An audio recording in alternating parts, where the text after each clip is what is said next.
Yo, this hot, this the spot. There it is, pod.com. We're interviewing the best comedians, so tune in quick and get your ears receiving them. We talking about life and life to stream right to you, from the microphone right to your home, dude. Side note, this might get embarrassing, but no, don't sweat, yo, cause there it is.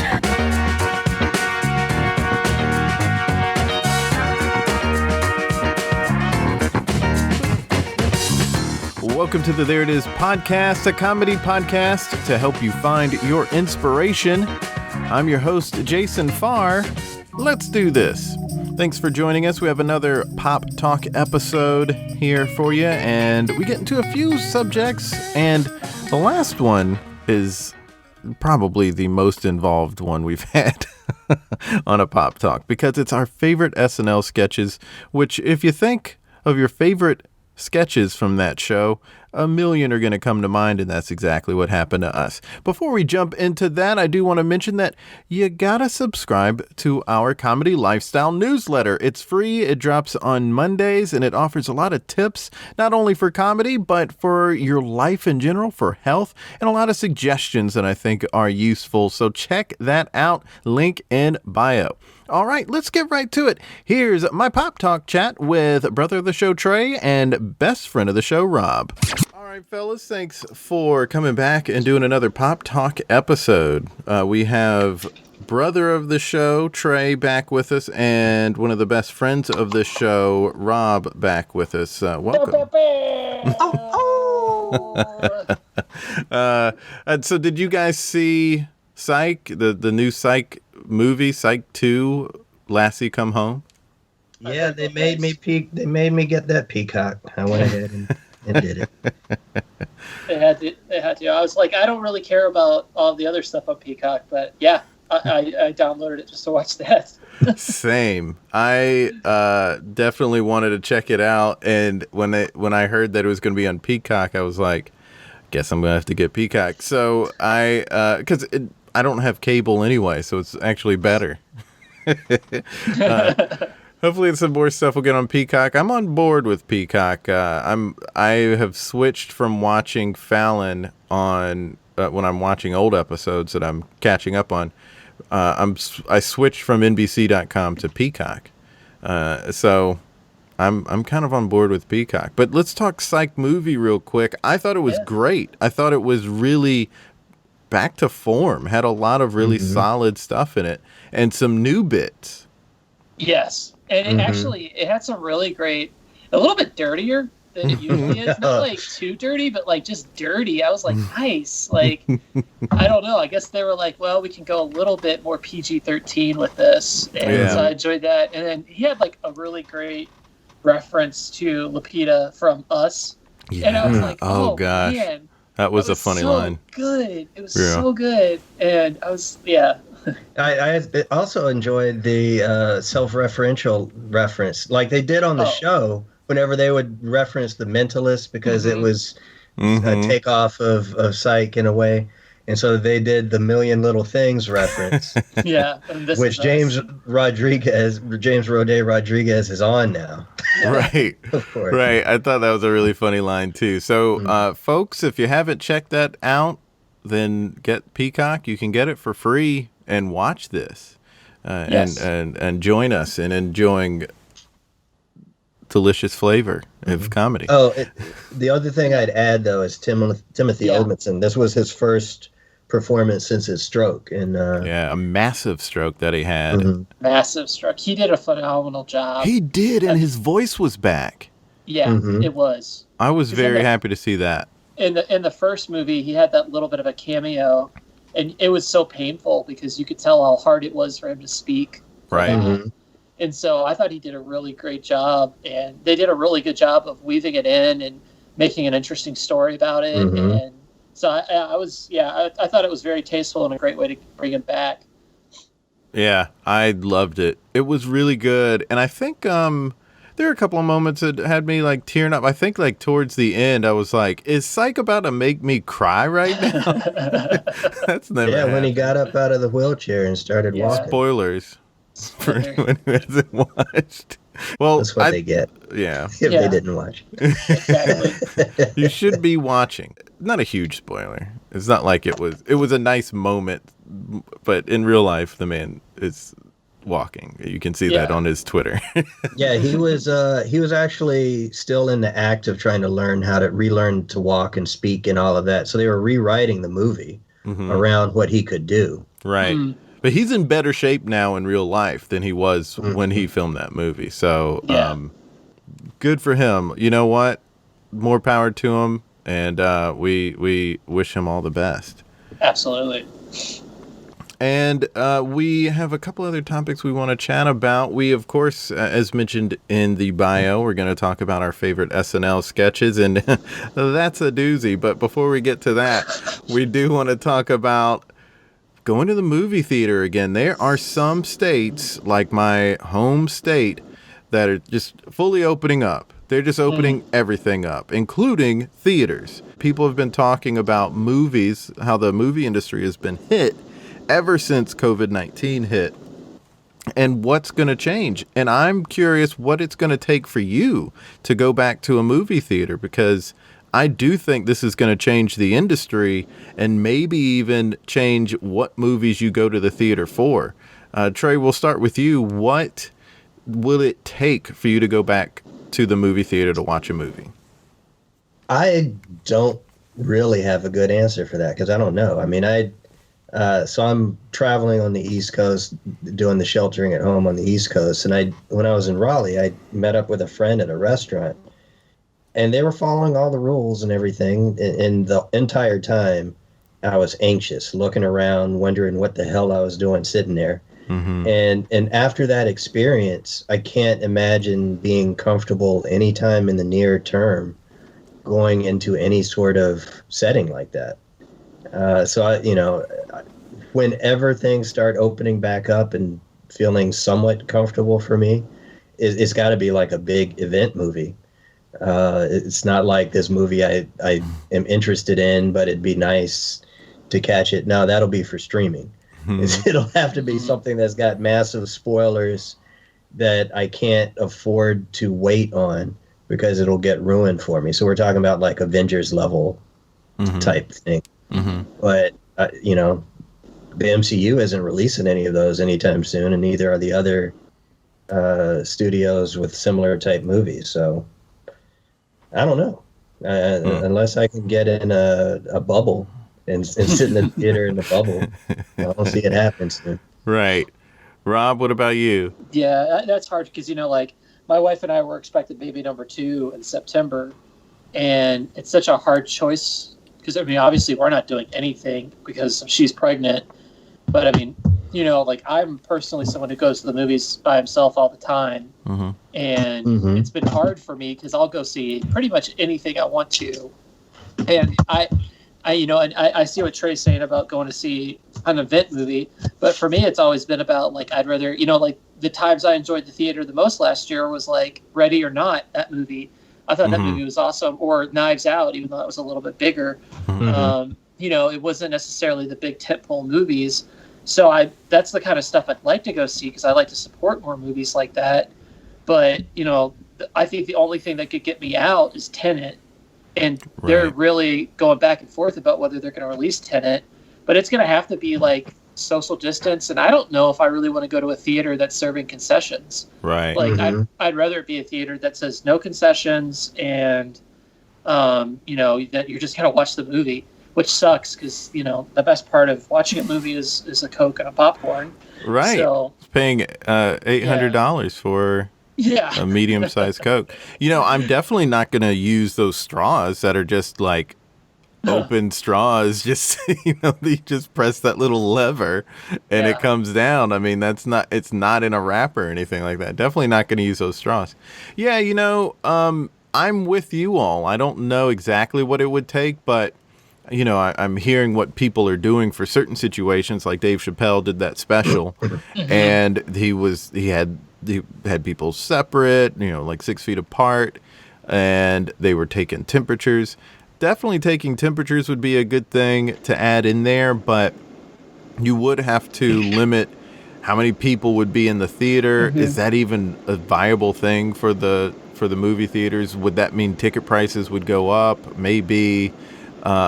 Concessions, not a great idea because, I could see them make it, but it's an open space. And so everyone's walking through there. I don't trust other people enough for that. And I've very much been a middle row, middle seat type of movie goer and hated it when people wanted to sit in the back row. But that would be the first thing I would want to do, to just be kind of away. If I could just sit in that back middle seat, I could do that if it meant no one was behind me sneezing. You know what I mean? Yeah. Yeah. So, the middle's where you're going to catch all the COVID. Yeah. Yeah. I know. So one thing I've thought about too is are they working on improving drive-in theaters? I know a lot of places they're popping up more, and people are trying to do that more. And obviously the film going experience is not the same, right? But I wonder if there are like Regal or AMC are looking at options like that where they could improve a drive-in type of situation. Because I would definitely love to go see stuff at the drive-in. Yeah. I think it'd be a lot of fun. I've never really done it. Yeah, same. And it was such a big deal for however many decades that. Yeah. And I mean, you could catch a double feature or something, and they could definitely get an old library movie out and have something newer. But I doubt Tenet would be very good because that movie is only going to be good in the IMAX. But there's a lot of movies I think that could definitely work on a screen like that. It's probably just the sound. The sound's just not going to be as good as when you're in a real theater. I think they at some places do a speaker in the car, or there's some sort of thing. There's some way to make the technology work better for that. And I do think so. There's something years ago that Steven Spielberg said that he thinks one day going to the movie theater is going to be like going to the opera or a musical on Broadway or something, where the tickets are going to be expensive and it's not going to be something you do as often, just because he saw how televisions were changing.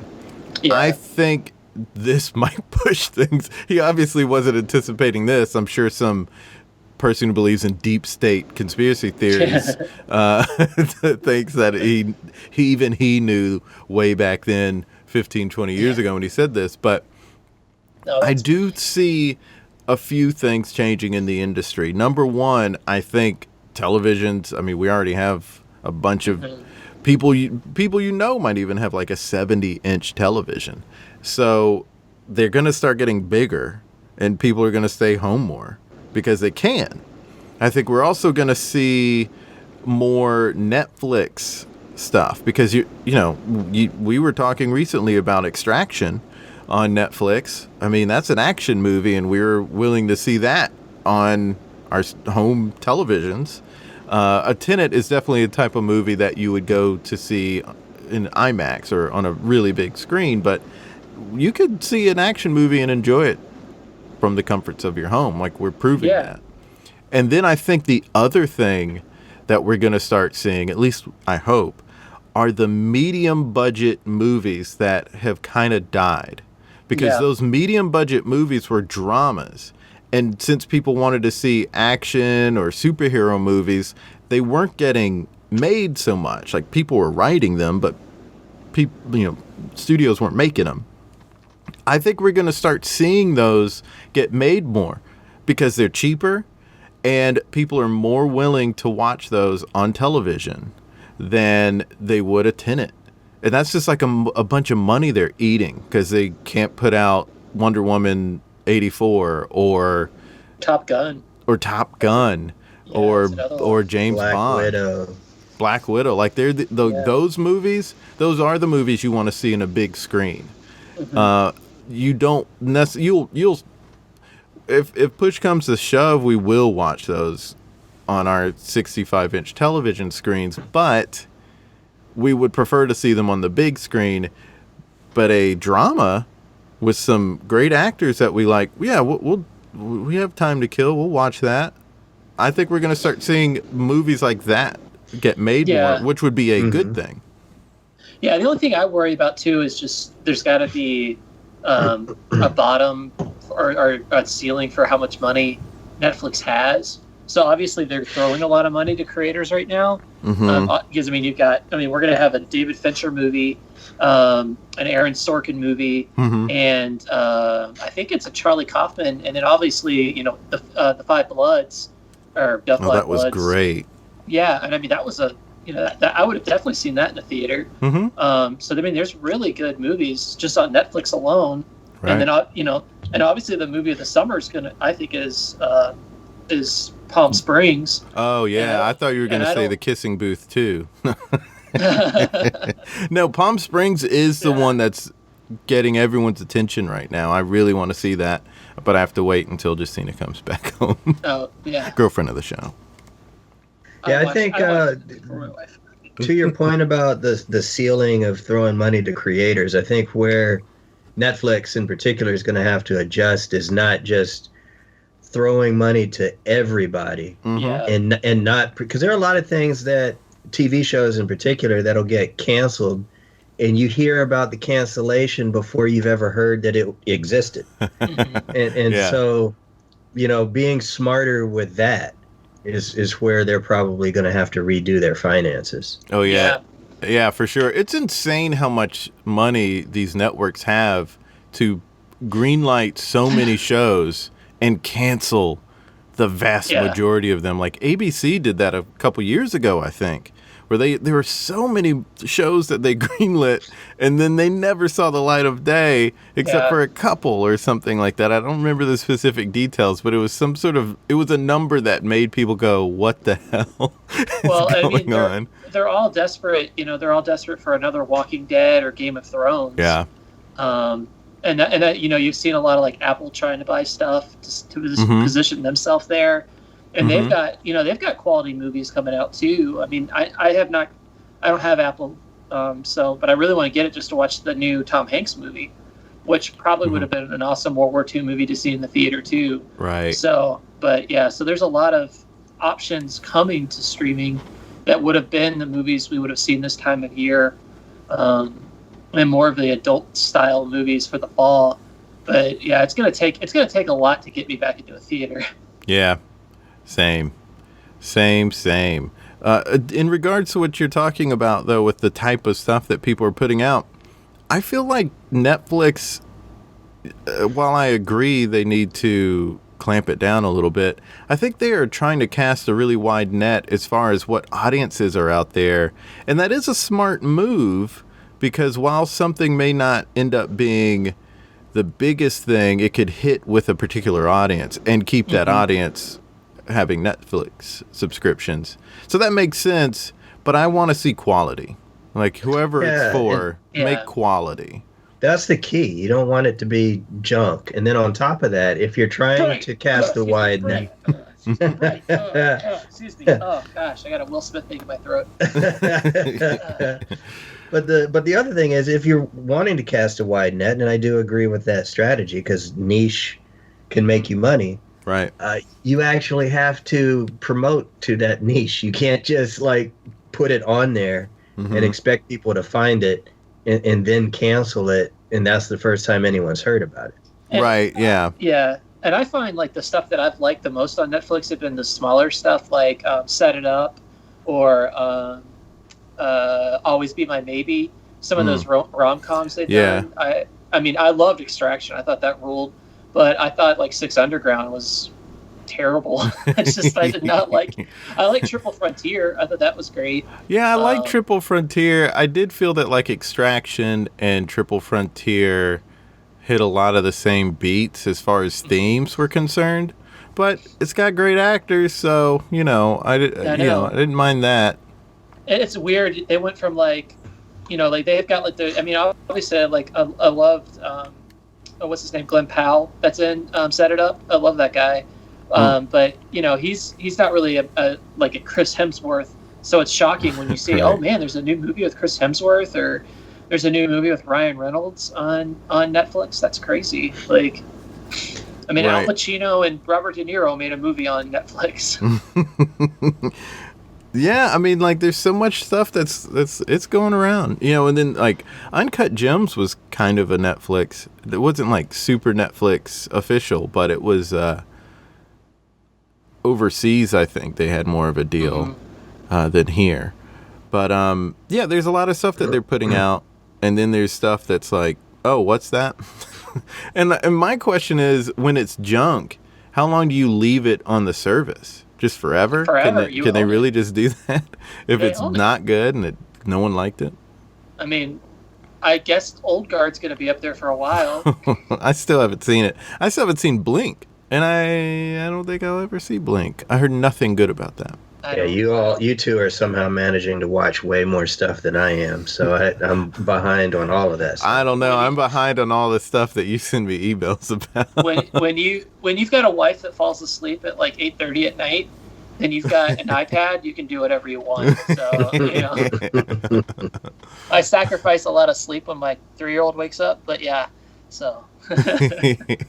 I've been watching a lot just because COVID. You know, like I wouldn't be seeing 90% of the stuff I've watched if it wasn't for that. Just because I'm home 100% of the time now.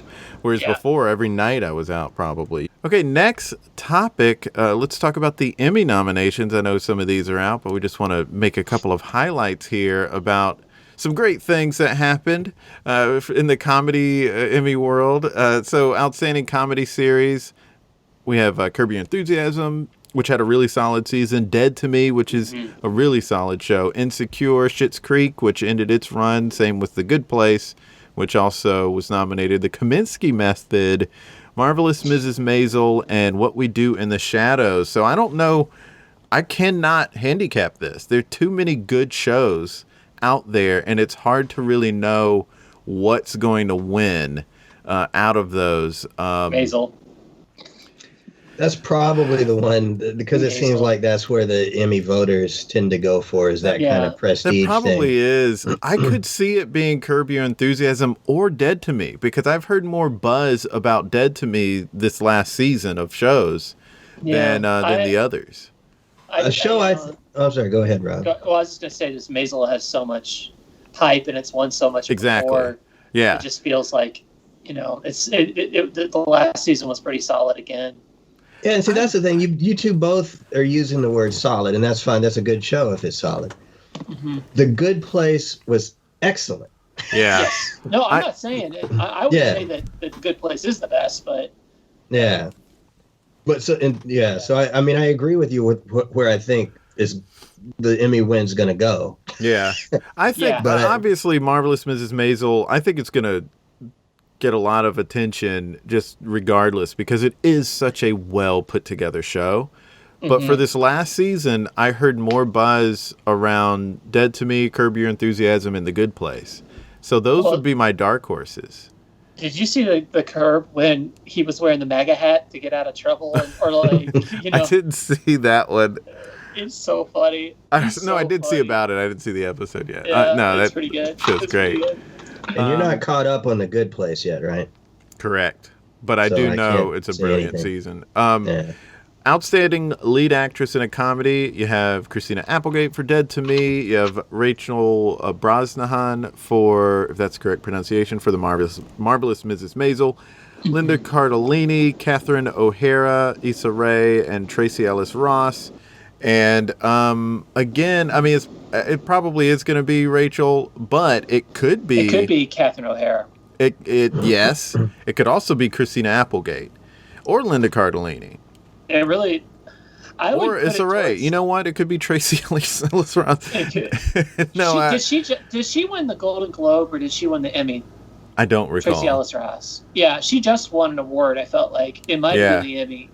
I'm.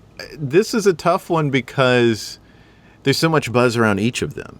But I would just say how much Schitt's Creek is beloved. Yeah, and Catherine O'Hara deserves acknowledgement. I feel like they probably would acknowledge her. But again, they might just give it to Maisel again. So yeah, and then this is one where what I was going to say about this one is, and just as a preface, I don't think anyone can use the word snub if they can't say who should come off the list. Right. I totally agree. Yeah, so I can't say Kristen Bell was snubbed because I don't watch enough of those other shows to know who I think should come off. But she's Kristen amazing. Bell is wow. Yeah. She's amazing. She really is great. There are just so many that I feel like in the history of the Emmys, when it comes to supporting actor in a comedy categories and either lead or supporting actress in a comedy, it was like anyone's choice. Like anyone was good. There were other people who were also great who could have been nominated who weren't. You could never tell who was going to win because talent was so stacked. And it's definitely true. Like Kristen Bell is someone else who's like great. How did she not get mentioned? Because there were 6 other people who were great too. You know, it's just hard. And I think with Kristen Bell, one thing that I think is worthy of mentioning of her is not just the obvious stuff with her acting. There's so much subtlety going on. And I'll use a season 1 example since you're actually caught up on that. But early on, before the group were actually friends with each other, and Kristen Bell's character was trying to figure out how to get out of, I forget exactly what the scene was, if she was trying to get out of something or still trying to get in good graces. But she realized she needed to befriend Tahani and ask her help. Mm-hmm. And in that moment, you saw her come up with the idea, non-verbally. You saw her on her face register the idea, how it's a great idea. Then her face dropped because she realized that means I need to be friends with Tahani. Yeah. And then she perked back up a little bit because she realized, well, I got to suck it up because it's going to work. Yeah. And it's all of that stuff going on without a single word being exchanged. Yeah. Yeah, that's a really good point to note, because I've noticed that about other actors. Like Robert Downey Jr. is really great at stuff like that, and that's the sort of thing that is really, really hard to act. Yeah. Lead actor in a comedy, we have Anthony Anderson, Don Cheadle, Ted Danson, Michael Douglas, Eugene Levy, and Rami Youssef. Another tough one that could go to a few of those people because they might leave. Douglas. But it'll go to Michael Douglas because he's a movie star. Yeah, I know. I don't know. You don't think Ted Danson with his history has a chance? Ted Danson or Eugene Levy? I mean, who knows? Don Cheadle's also a movie star, you know. So but he's black, Jason. Yeah, I was gonna say. I mean, just on it, we're gonna be real about this. Yeah, no, I get what you mean. There's a star power thing that can really help someone win. I don't know in this category who might get it, because I don't know who's gotten more buzz. I haven't seen any of Rami's. I've seen commercials. Yeah, I mean, and I've watched a little bit of Black Monday, but I didn't keep watching. I don't know why. I don't think it'll be Cheadle. I think it could be Douglas, but I also think my dark horses for that would be Ted Danson or Eugene Levy. Yeah. I have to mention that Maya Rudolph, who is amazing, has 3 Emmy nominations. 1 for voice actor because of her work in Big Mouth, and 2 others for guest appearance in a comedy. 1 for being Kamala Harris on SNL, and the other for The Good Place as the judge. Yeah. She's, again, one of the greatest of all time. She deserves all the awards all the time. Do you think, like, they're watching, like, who's Biden going to pick? Because it's like, who is Maya going to come back and play? Because it's like, at this point, I mean, except for if it's Elizabeth Warren. But, I mean, I guess she could definitely be Susan Rice. She could definitely be Val Demings. I don't know about Stacey Abrams. Stacey Abrams, she might not be able to do. They probably have. I'll have to find somebody for that. But they probably they have do Ego do a couple of those. That'd be nice because I love Ego so much. She wants Kamala so bad. I want Kamala so bad to be the VP pick. Outstanding. Warren. What's that? I thought you were a Warren guy. I am a Warren guy. I think for his purposes here, Warren would be better on the administration than VP. So Outstanding supporting actor in a comedy series, Andre Braugher for Brooklyn Nine-Nine, Mahershala Ali, Kenan Thompson, Daniel Levy, William Jackson Harper, who's in The Good Place, Alan Arkin, Sterling K. Brown for Marvelous Mrs. Maisel, and Tony Shalhoub for Marvelous Mrs. Maisel. Again, it's almost a toss-up. I'm going to pull for Kenan, but there's so many good people on this list. I kind of also would like Andre Braugher to I love Andre Braugher. He's so good in Brooklyn Nine-Nine. I actually think this and supporting actress in a comedy are the two of, if not the two, most competitive fields. Yeah, I could see that. Yeah. I could see that for sure. And outstanding supporting actress, since we mentioned it, Betty Gilpin for Glow, Yvonne Orji for Insecure. I don't know if that's how she pronounces it. Kate McKinnon and Cecily Strong. I love that they're both so great. Annie Murphy for Schitt's Creek, Darcy Carden for The Good Place, who I've heard a lot of people talk about how amazing she was this year, and both she should have won last year. Yeah, and two more from Marvelous Mrs. Maisel, Alex Borstein and Maren Hinkle, and yeah, they're like people on that show are just crushing it. And I also want to talk. We can't not talk about the variety shows. So outstanding variety talk series. Daily Show, Full Frontal, Jimmy Kimmel, Last Week Tonight, and Late Show were all nominated. I was disappointed that Seth Meyers didn't get some love. I also still want Conan to get some love, but I get it. People maybe, because he's not doing political stuff, he's just not getting the attention right now. It's the same reason Fallon isn't. But I feel like Seth Meyers is doing such a good job. But that's the thing. If they give a lot more credit these days to people who are doing political, how does Seth not get it? Because I think he's the best right now. Really? Outstanding the stuff variety. He's doing from home is ridiculous. It's so good. I think he should get more attention than he's getting. Outstanding variety sketch series, A Black Lady Sketch Show. Very glad that they got nominated, but it's unfortunate that Sherman Showcase didn't get it. And maybe Documentary Now isn't in the same category. It's more of a comedy series. Yeah, and maybe they also missed a cutoff there. Drunk History and SNL, and it's interesting that it's just those three. That's what I was about to say. How is it only 3 when everything else is like 8? Right. Yeah. 8 deep. Right. Who do you think's gonna win variety sketch? Because people SNL. every year. I think it's gonna be SNL because they had Eddie Murphy. They had such a big year. They knocked it out. Yeah. Hard. But despite that, I mean, it's every year with the Saturday Night Dead stuff and. Yeah. But they won. But I do think they not too long ago. Yeah. I think they have a good chance of winning. I think they had a solid year. And they had such a good year. I think you said Eddie Murphy alone because every sketch that night was great. Yeah, it was so good. Oh my God. And then also I want to mention writing for a variety series.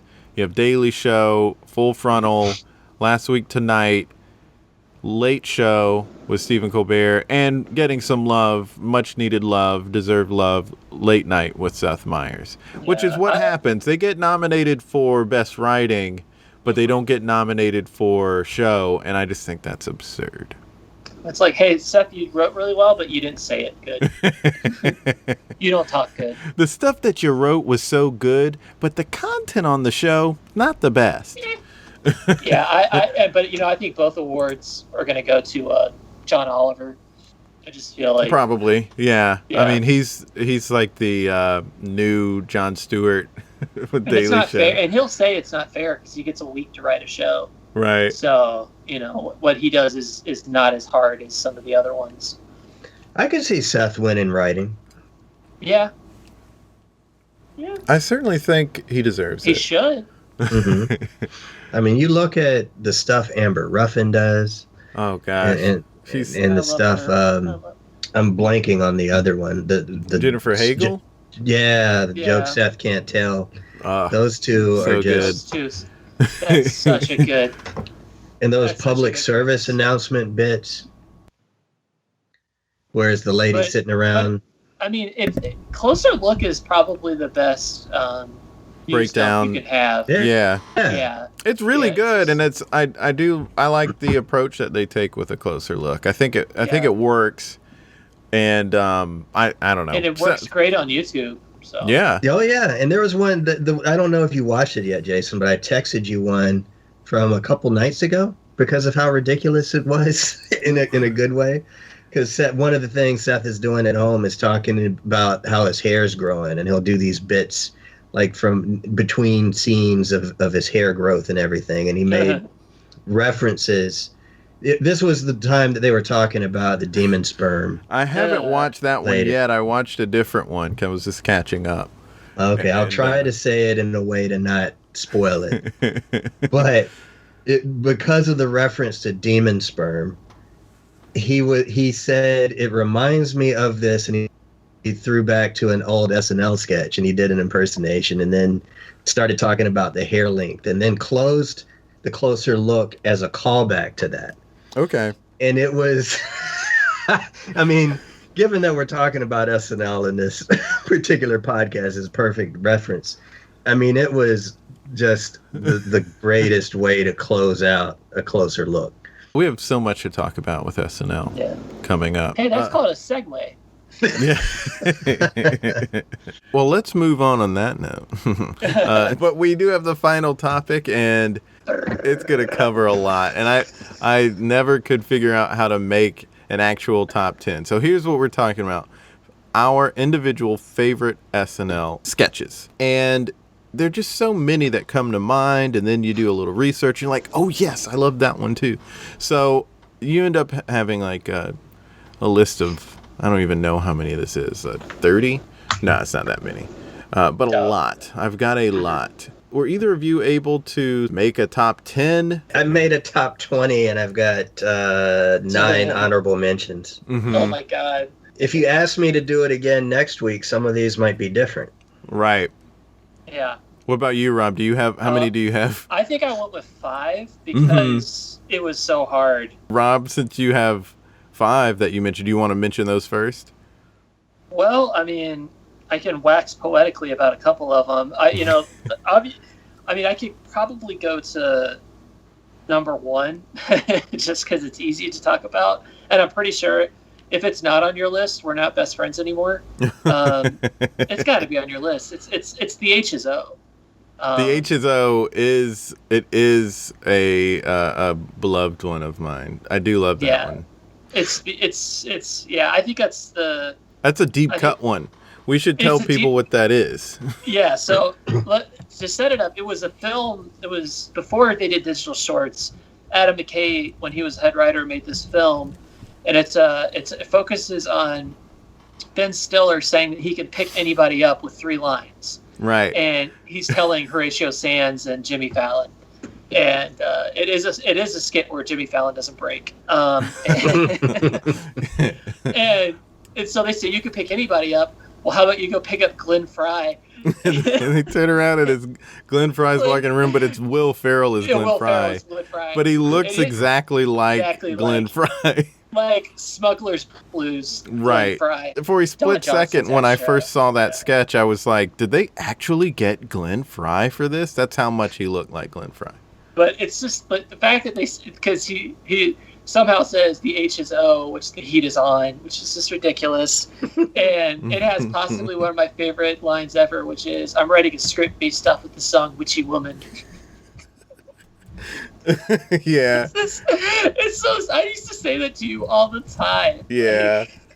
I do love that sketch. It's not my number 1. It's mentioned. Okay. And then I just remembered another, so now I have more than 30. So what are your other top 5 that you have? One that I think that will stand the test of time is the Chippendales with Patrick Swayze and Chris Farley. It's unbelievable. It's so funny. Everybody's funny in it. Like there's nobody not funny in it. Like from everybody watching and really like it's a really hard decision between Patrick Swayze and Chris Farley. And Patrick Swayze's he was really funny in that scene, and he's a pretty funny guy. He was a funny guy. He didn't do a lot of comedies like that, and he really nails it. Mm-hmm. And obviously the amazing Chris Farley. I know that maybe Matt Foley. I can't pick a Matt Foley I thought was the best, except for maybe the one with Christina Applegate. Yeah, that was the first one. Yeah, that one's pretty amazing.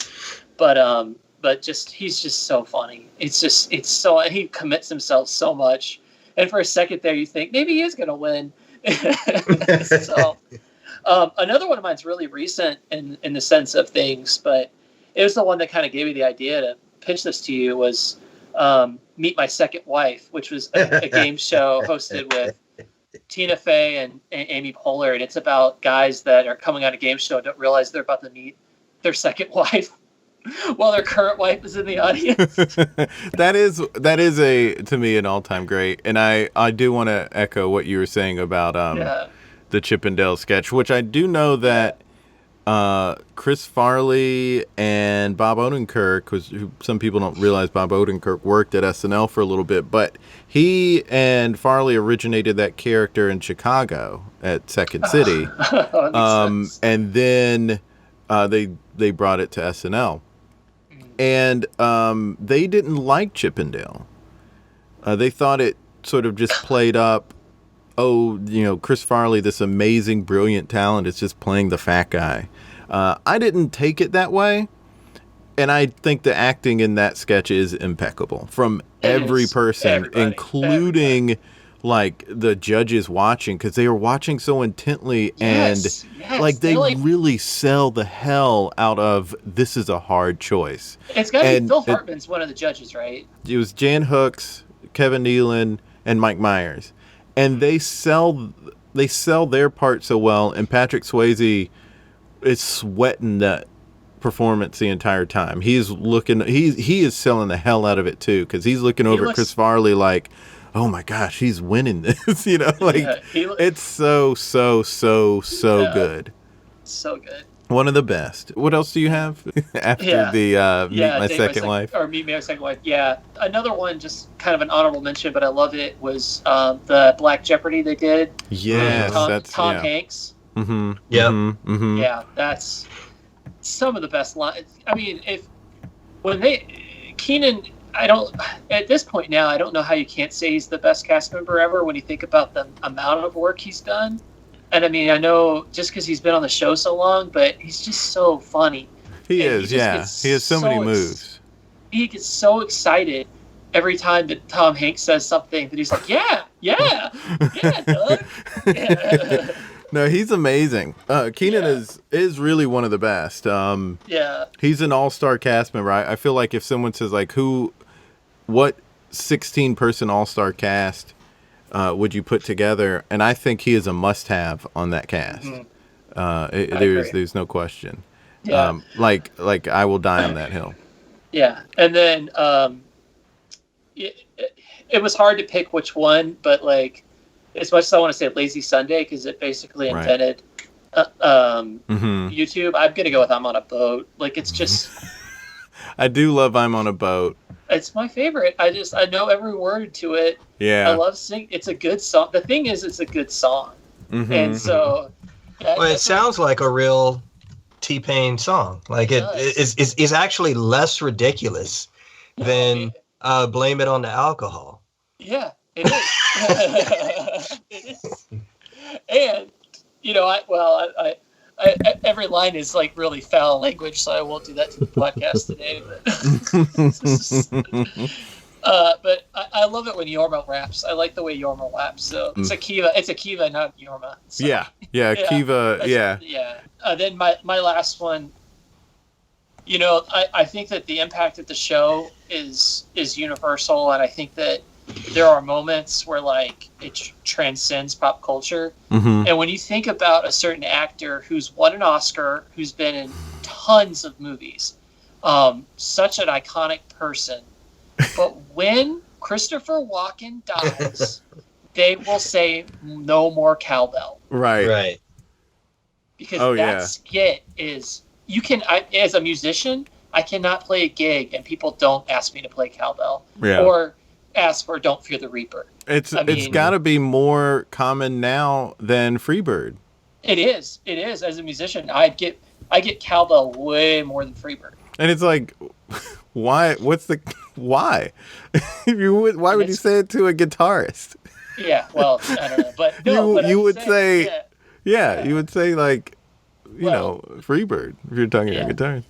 But I mean, but you're right. I mean, it's so funny. He's so funny in it, and it's Will Ferrell like at top form. Yeah. Like the fact that his shirt doesn't cover his belly, the wig, which was a between dress and live choice that Will Ferrell made. And Will Ferrell doesn't necessarily remember it because Jimmy Fallon interviewed him recently, and he pointed out that he changed his shirt, and Will Ferrell was sort of like, yeah, I don't know. Yeah, it's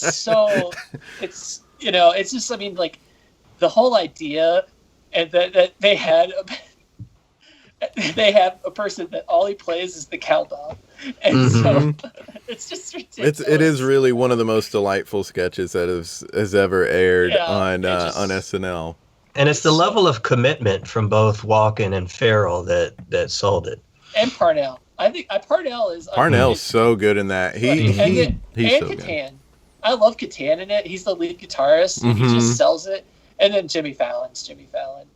Yeah, Jimmy Fallon and Horatio giggling because they can't help it.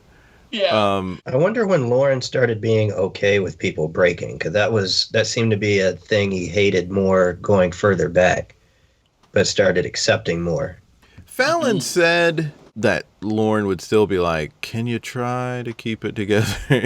Can you just, like, he didn't seem to love it or be okay with it so much. But I do think that the attitude was, hey, you're laughing at something that is funny. It's when you're laughing at something that's not funny, that's a problem. And that makes a lot of sense, because that's when people aren't taking it seriously, when they're just like, well, whatever. And the times that I've seen that are the times that I get upset. But that's rare and happened more in the 70s and early 80s than it's happened since 86. Sorry, I'm going to throw out a bunch of sketches, and I'm going to just mention the highlights. It's not going to be top 5. It's not going to be in order because I don't know how to order these. Yeah. So I'm going to start with honorable mentions. David S. Plumpkins, MacGruber. Yes. Two Wild and Crazy Guys, Buckwheat Sings, the Monday Night Football with OJ after he got off, and then he was drawing on the board like the moves that the team was gonna make, and he ended up drawing out "I did it."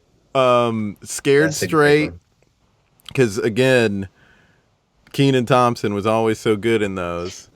And Jason Sudeikis found a weird angle to come in, like a just funny, weird in a good way, angle to come in, and just like whenever you just plop down on the desk. Oh gosh, he's funny, man. I have some love for Beartown. This is at the bottom of the whatever list, but I started to kind of like Beartown, even though it was completely ridiculous.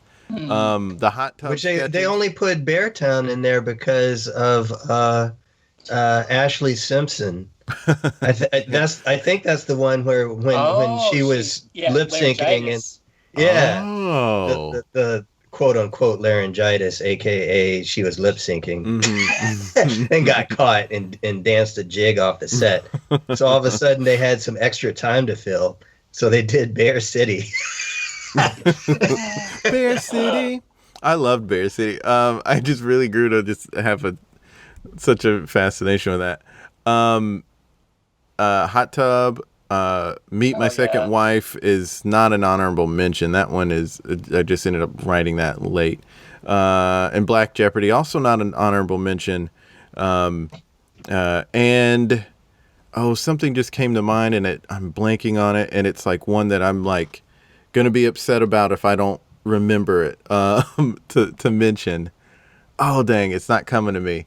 Here's one that's a deep cut that I love. It's from the 70s. It's a fake commercial with Bill Murray.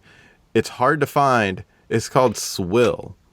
Oh my God, I love Swill. I loved Swill. The twist. Oh God, that was my favorite line as a little kid. It was when I saw that, and I always loved so for people who don't know, Swill was like, it was basically water from a spring, but it was like disgusting water from probably like I don't know if they were going for like Jersey or whatever, some reference that I didn't get as a kid.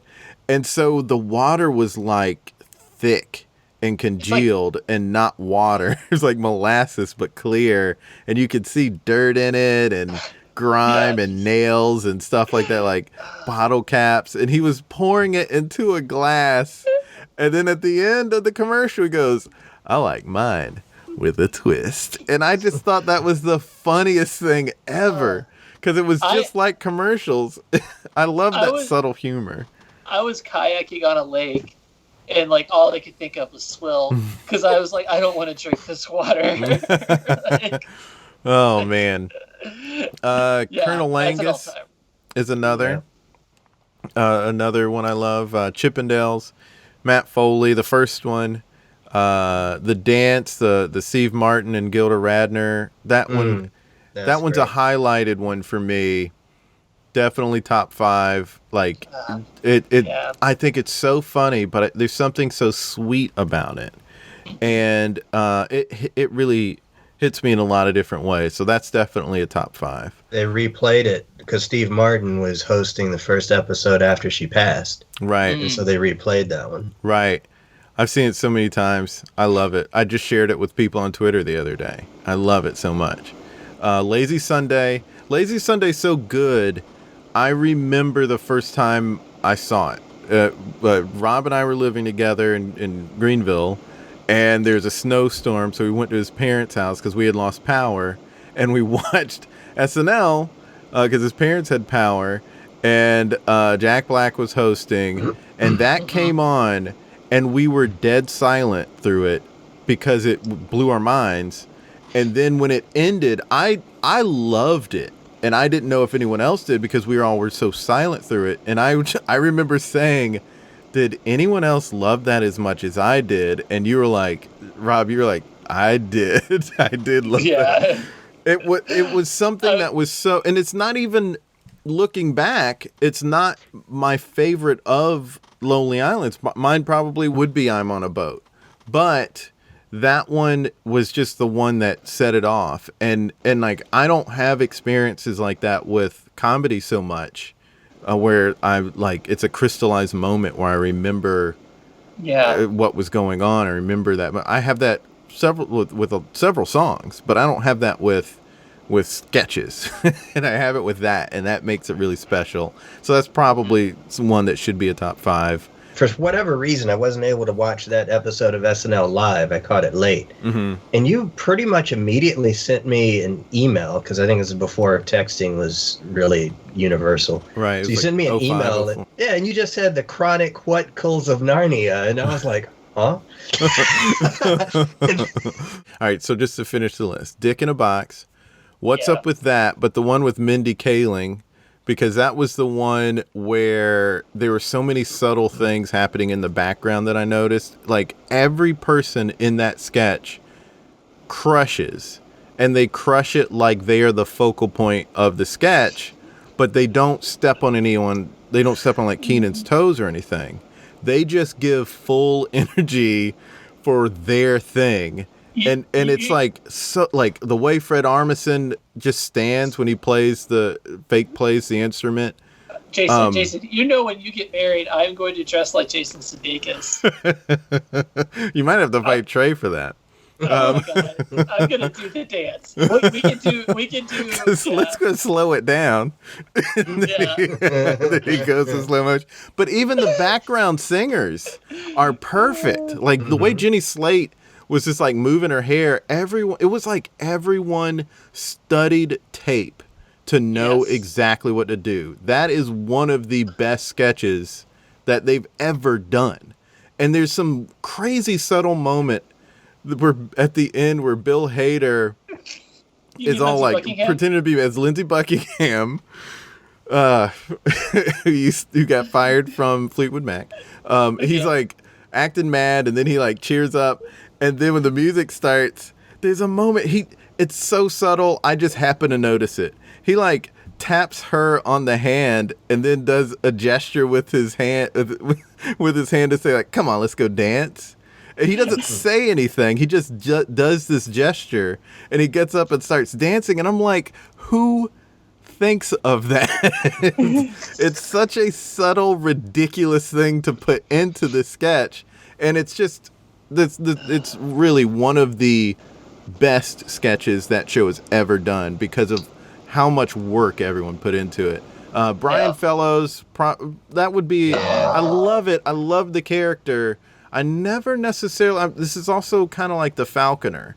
I love the Falconer character, but I'd probably end up putting them in honorable mention simply because, like, the sketches weren't necessarily things where I'm like, oh, this is amazing. I was more like into the character, into the bit than anything else. Well, and I had one I struggled with. But now that you say that, it's the other greatest Tracy Morgan skit, which is Astronaut Jones. Astronaut Jones, that one does. It's the one with Britney Spears because all he says, you do the whole song, and he's like, she says something to him, and he's like, "Girl, all I'm thinking about is getting you pregnant." And then Rocket, I'm taking a rocket. That one deserves. Was that the first time he did "I'm gonna get somebody pregnant" bit? I don't know. And there was also where he was the homeless man talking about a doo-doo pie. Singing about a doo-doo pie to her. That was another one that came to mind when I was putting this together. It was just like him singing that so sincerely was so funny to me. The first Debbie Downer sketch, all of them, but the first one really killed it for me. Blue Oyster Cult. Talking It Up with the very good talk show. I love those. I didn't even put that down, but that's great. I love that one. Some of those was I just couldn't decide which one. Like Stefan, I couldn't figure out which one was the best. I mentioned the Falconer. Dissing Your Dog is one of my favorites. I think it's just so weird. It's Will Ferrell. Right. And there's another one with it's like Parnell being great in that, but another Will Ferrell one where it's it's like a law firm. You wouldn't let a man take a crap on your lawn. Oh yeah. So why would you let a dog? It's so insane, and they commit, man. They commit so hard. Do you remember? Oh my God! The one where Will Ferrell tells Chris Parnell that they lost his baby. Yeah. Oh God. I can't believe I forgot that because that one is one of my favorites. Oh gosh. I cannot believe that there's so many that came to mind that one slipped my mind, and that one is arguably a top 5 for me. I love that sketch because, oh God, when Tim Meadows comes in, it's like, there's nothing that can be done for your son, but I can do the robot. And he does a bad version of the robot, and then like shaking out his tie or his jacket very seriously. That'll be $4,000. And then he walks around, and Parnell, as always, just like cool as a cucumber, completely straight face, but Molly Shannon is losing it. And so is Will Ferrell, who rarely lost it, except for like that clothing store sketch. He would lose it in that, but there are not many other times where he would laugh, where he would break, but he was losing it in that one. But like, I lost your baby, just like he was losing on that. The funny thing about that Parnell taking a dump like he's a dog is there's actually a real series of commercials out now. Or maybe not a series, but I can't remember if it's a dog food commercial or what it is exactly. But it's almost that same premise, just not as ridiculous as a grown man taking a dump in the yard.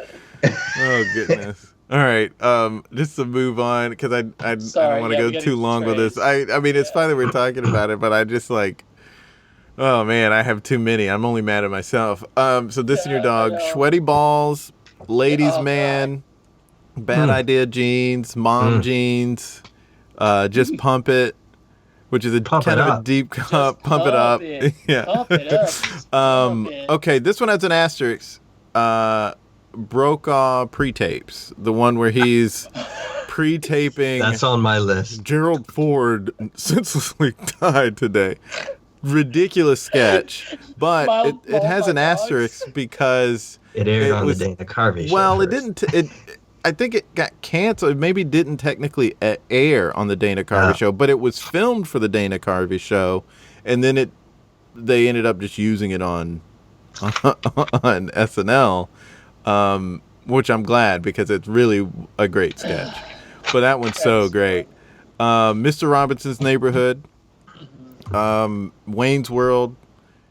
I mean, I still, when I'm checking a mic, if I'm in a room with people, sibilance. I did that all the time, and I never noticed people do it. And then I moved up here, and I've noticed some other people do it. And I'm like, yeah, that's my dude right there. Whoever that guy is. If somebody, when I do it at a sound check and somebody laughs, I'm like, you're good. You're good. Yeah. I like you. Natalie raps. I loved Natalie Portman rapping and Natalie Raps, The Lazy Sunday. I loved that bit so much. And I was like the only one. But no. Our I kept sharing it with people, and they never laughed as hard as we did. Clay was rapping it last night when we were doing game night. He does the whole thing. He can do the whole thing. He's done that whole rap. You are a badass bitch. Hell yeah. I always pay for the dry cleaning when the shit gets in my shoes. I don't know why he chose to do that, but it's your drug use. No, I can't vouch for that. My dick is scared of you. Okay, so... No, but... I talk about how much I love Natalie Portman rapping, but I do his part. When I was at Harvard, I smoked weed every day. Oh gosh, so good. And another great Chris Parnell too, straight man. Yeah. Yes, God bless. Yeah. But no, have a smooch with any guy. Oh gosh. No, I love Andy Samberg dressed as a Viking for no reason. For no reason. Oh gosh, so good. So there's that chopping broccoli. Oh, so good. And the H is O is one I'll just mention again because I did love that one. And I'm on a boat, and that's those are mine. That one that I blanked on has not come back to mind, but there is yet another one that I forgot. So that's over 30. That I adore. Yeah, I had 5, and I could easily probably went up to 30. Like just silly bitch. Oh yeah, right. And this and this. I added a couple others while you two were talking. Yeah, the Californians is also one that I enjoy just because I think the actors are funny. Yeah. I think the bit is funny. I think the story behind the bit is funnier because the story behind the bit was just that Fred Armisen was just doing that with Bill Hader. They just started they recognize that people will say how they got somewhere a lot in in California. And so they just started doing that around the office, and then somebody wrote it. Oh. Yeah, that experience happened to me. It was after the Californians was a sketch. And I told you this story before, Jason, but I was at a tennis tournament in the Palm Springs. It was the Indian Wells tournament, and we were in the box, and just a few people were talking, and all of a sudden a couple people, my friend David and a couple other people, started talking about when they go to Vegas, and they started talking about how they drive, and it was like, well, when I go, I take the blah blah blah and the blah blah blah and blah blah blah, and well, when I do it, it's the such and such. And so this lady was walking by and overheard this and just looked and started grinning and went, and I don't think they noticed it, but the lady went, what are you looking at? Looking at. But like the whole time I've been in LA, that was the conversation. It was like, what's the best way to get there? Well, you should take Ventura to the Oh gosh, 405 is 405 and Ventura are the only ones I know. When I went to California for the first time, I got so excited to get on the 405. It was sad how excited I was to get on the 405. My wife was like, weren't moving. 405. Yeah. We actually. I adore that.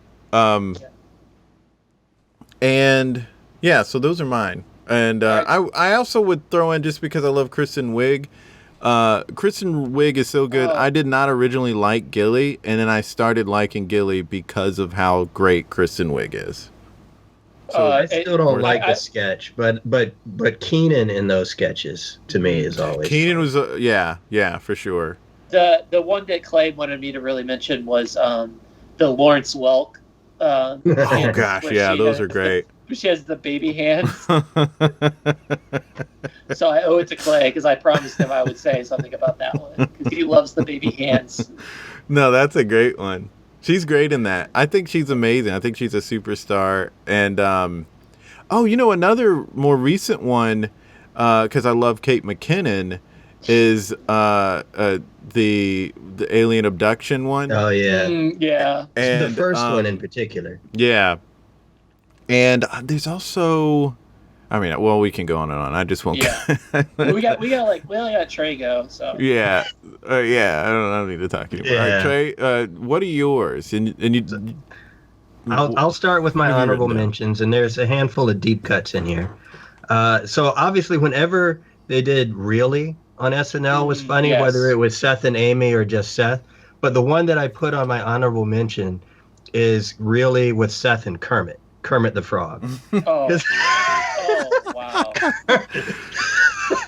Kermit doing it was just ridiculous. Yeah. That's a far brother favorite then. And of course, Lazy Sunday's on my list. I remember Jason trying to do Mr. Pibb with red vines because of that. Yeah. And I don't like red vines. Yeah. Red vines are not good. And Black Jeopardy with Tom Hanks, of course. When they've done their Schoolhouse Rock parodies, those are on point. And then another deep cut, and I guess I like a lot of the musical stuff they do. There's this one, and I couldn't even find it anywhere on the internet. That's how deep of a cut it is. But it was Maya Rudolph and Tracy Morgan on a subway train singing. But they were like basically just trading jabs at each other and talking about how sorry the other one was. I remember that one. And MacGruber is on there, and you can't really point to any particular MacGruber because of how they go. Right. But Yeah. even though it's technically a one-trick pony, just like the Falconer, which is also on my list. Even though those are two one-trick ponies, it's what they do, like Jason said, with the characters. Yeah. Like it's the premise of each particular set of MacGrubers. Like he's racist in this one, or he's got body dysmorphia and keeps getting plastic surgery. And he just keeps spiraling. Will Forte, man, he's a champ. Yeah, and the Falconer, what I loved about it is just all these adventures with the Falcon that are the most ridiculous adventures. And the one that was always my favorite was when Nia Vardalos hosted. And the Falcon was on a date with her. And they brought out a baked Alaska. And so because it was on fire, the Falcon just got scared and went, "Hey, hey, hey!" Starts flapping his wings and leaves.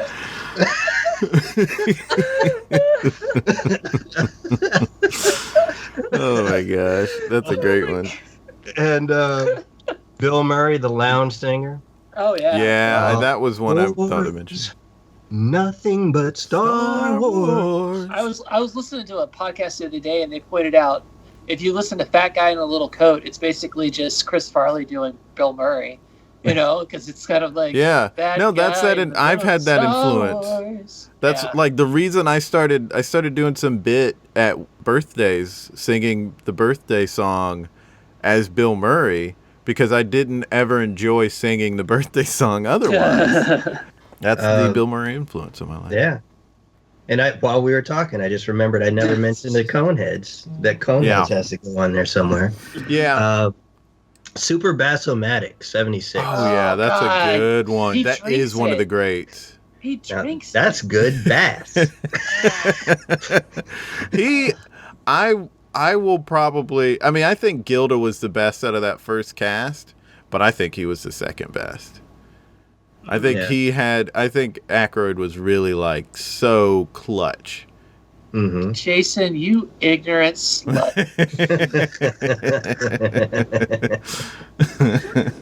And another honorable mention, which references something else that's in my top 10 is Not Gonna Phone It In Tonight.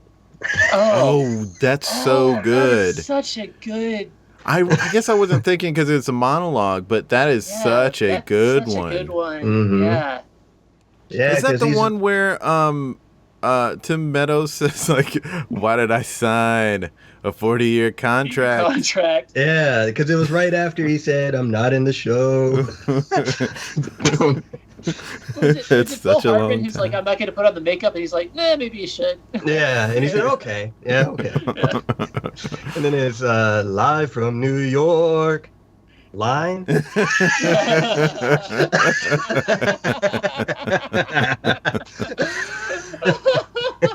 Steve Martin will go down for me as the best host of that show ever. And there have been some amazing hosts. All the ones who are in the Five Timers Club deserve to be mentioned in that discussion, but Steve Martin's best for me. Oh, yeah.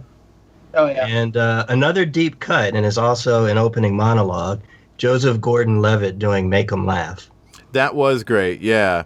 I saw that actual, for the first time, I saw that actual clip when I was in South Carolina. It was just on, that movie was on. And I was like, oh, this is the thing. Yeah, that's what he was doing. Yeah. I mean, I knew that he was taking it from something. I'd just never seen it, the original. That's an amazing movie. That's an amazing movie. Yeah. Yeah. And last on the honorable mention list is another, is a cold open, and another musical one. It's the one where it's Kristen Wiig, Amy Poehler, and Maya Rudolph. And it's a Christmas episode, and they're all talking about their boyfriend and how their guy's going to do whatever. And then it's Santa's my boyfriend. That one is really, really good. And the way they harmonize for Live from New York. Yeah. Yeah. Those are also great. I mean, Maya's amazing.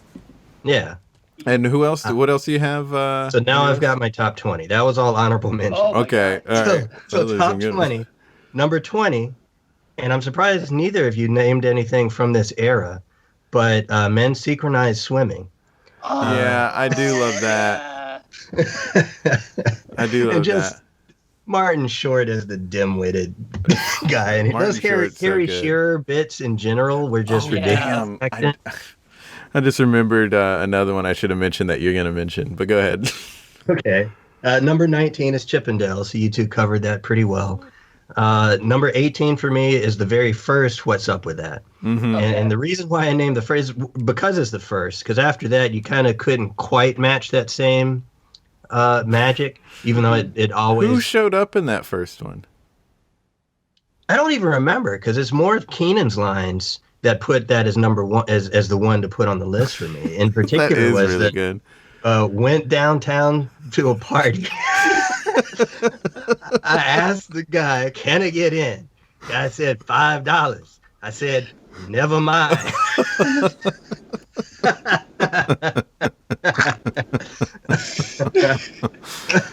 Oh my gosh. That's good.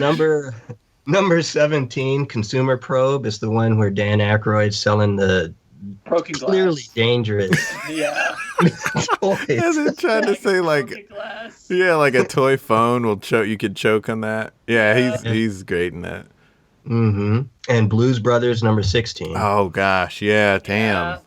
Yeah. There's so many that I forgot. Man. I know. Yeah, that's the thing with Saturday Night Live. So many great ones. And then number 15 is Chopping Broccoli. Mm-hmm. 14 is my Debbie Downer, the first one, of course. Horatio Sands laughing so hard he's wiping his eyes with the waffle. And 13 is where I put Colonel Angus, which Tina Fey wrote. Apparently. Yeah, of course she did. Yeah. Number 12 is Cheeseburger. Uh-huh. Yeah. Oh gosh, I loved that as a kid. Yeah, that's a great one. I found the place it was based on in Chicago. Oh yeah? Yeah. What's the place? It just advertises it's the cheeseburger place. Like I can't remember the name of it, but it just advertises. I walked by, I was like, what? And it's what the character he based it off of was. No Coke, Pepsi. Yep. Number 11's Two Wild and Crazy Guys. Mm-hmm. Yeah. Number 10 is where I put Tom Brokaw's pre-tapes because it's the most ridiculous thing. It was so ridiculous. My grad school friends and I were quoting it all the time. And when Gerald Ford died in real life, one of my friends sent a group of us the email. Gerald Ford died senselessly tonight. We gotta find out. Is that Adam McKay? That has to be Adam McKay. No, that's all the Dana Carvey show staff. That was probably like Smigel. Smigel and them. Yeah, okay. Yeah, it's just ridiculous. And they had a ridiculous cast, man. And Carvey as Brokaw, like, oh, that's not true. What are the chances of that? It's like, you want Brian Williams to be the one to break the news? Oh, okay.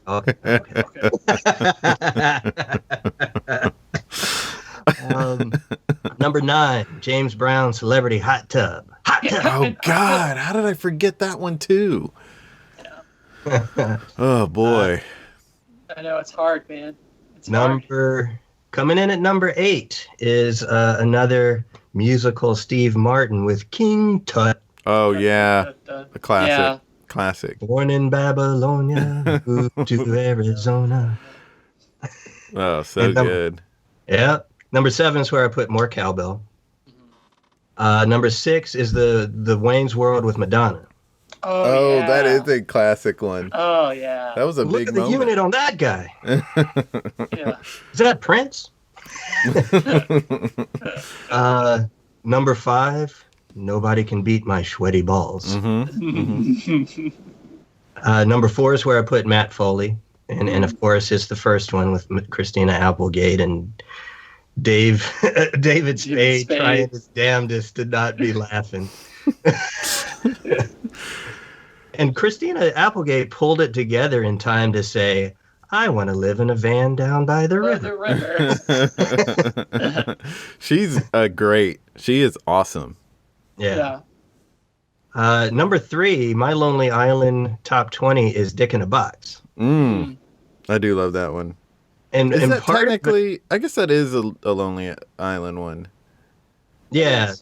Yeah. Yeah. That one's so good. Yeah. Watershed moment, good. And there was that moment where they sang the line, Dick in a Box, and then everything just paused and went silent, and it felt like all of this pent-up energy that the entire audience felt from the ridiculousness of this sketch just came out. Yeah. Yeah. and the line that you always love because of how ridiculous it was when he's listing all the places for Dick in a Box is backstage at the CMA. Backstage at the CMA. Dick in a Box. No, why would you do? My favorite Maya Rudolph moment ever is when she just opens the box and looks at him and says, "Thank you." Like, she's scared. She just sells the hell out of that moment. I love her so much. I do too. Yeah. And what else you got, Trey? Number 2, White Like Me, Eddie Murphy. Yeah, that was the one I was like, when I interjected a couple minutes ago, was the one I was meaning. Yeah, because it's like the ridiculousness of, but it also, there's truth to it. Yeah. Which, especially now, is really relevant. I think that was in some ways more relevant now than then. That was that was to him what Clayton Bigsby was to Chappelle. Mm-hmm. Yeah, that's I mean, it's something that 20 years later, 30, 40 years later, people talk about because it was that good for that reason. Like, it was funny, but also, like, people know it's true. It's true. Mm-hmm. Yeah. Mm-hmm. And number 1 for me is word association. Yeah. Richard Pryor. Richard Pryor is so good. That's the one with Eddie, with Chevy. Chevy chasing, yeah. He was like, N-word, dead honky. Yeah, that one. Yeah, you gotta. Yeah, man. All of that. Start just pretty simple: cat, dog. Yeah. Day, night.